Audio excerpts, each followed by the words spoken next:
अपक्ष आमदार बच्चू कडू महायुतीची साथ सोडणार अशा चर्चांना सुद्धा सध्या उधाण आलेलं आहे। छत्रपती संभाजीनगरमध्ये बच्चू कडूंचा आज भव्य असा मोर्चा पार पडतोय।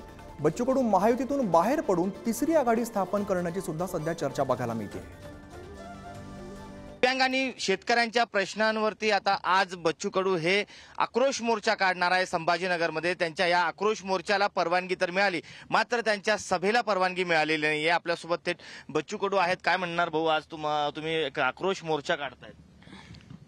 मला वाटतं का ह्या सगळ्या व्यवस्था आता जे काही वातावरण देशामध्ये आहे त्याला घालाघालाचं आहे, आर्थिक विषमतेवर बोलायचं आहे। मोर्चा मध्ये जे काही आम्ही मुद्दे घेऊन आहोत ते अतिशय शेवटचा घटक, जसं तुमच्या चॅनल मधला फोटोग्राफर हा आमच्या मोर्चामध्ये आहे, त्याचे मुद्दे मोर्चामध्ये आहे। पण एक विषय असा आहे, तुम्ही सत्तेत आहे, सत्तेत मधले तुम्ही एक मोठं नाव आहे, तरी तुम्हाला का अशी वेळ येते सत्ताधाऱ्यांच्या विरोधातच, तुमच्या सरकार विरोधातच ही लढाई उभी करायची? मला एक सांगा, सत्तेतल्या माणसांना आंदोलन करू नये असा काही अधोरेखित नियम आहे का?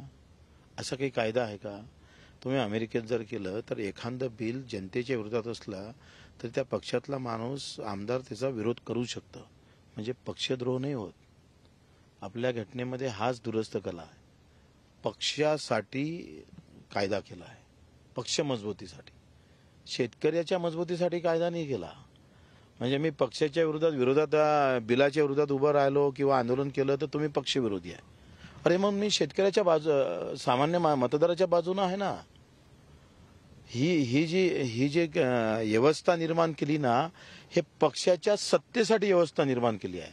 आणि मग सत्तेत असून विरोध करावं नाही, आंदोलन करू नये असा काही नियम नाही आहे।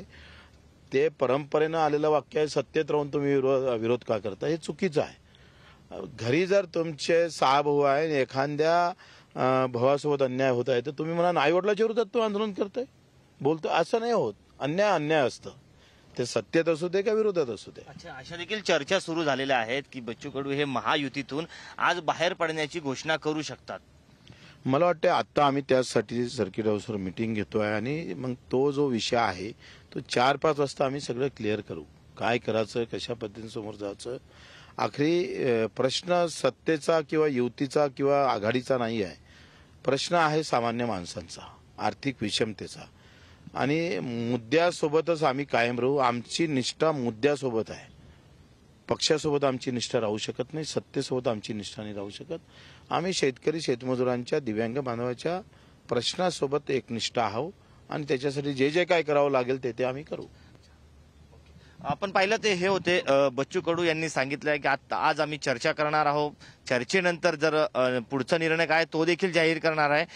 त्यामुळे आजचा जो आक्रोश मोर्चा असणार आहे त्याकडे सर्व महाराष्ट्राचं लक्ष लागणार आहे। कॅमेरा पर्सन अमोलसह मी सचिन जिरे, पुढारी न्यूज, छत्रपती संभाजीनगर।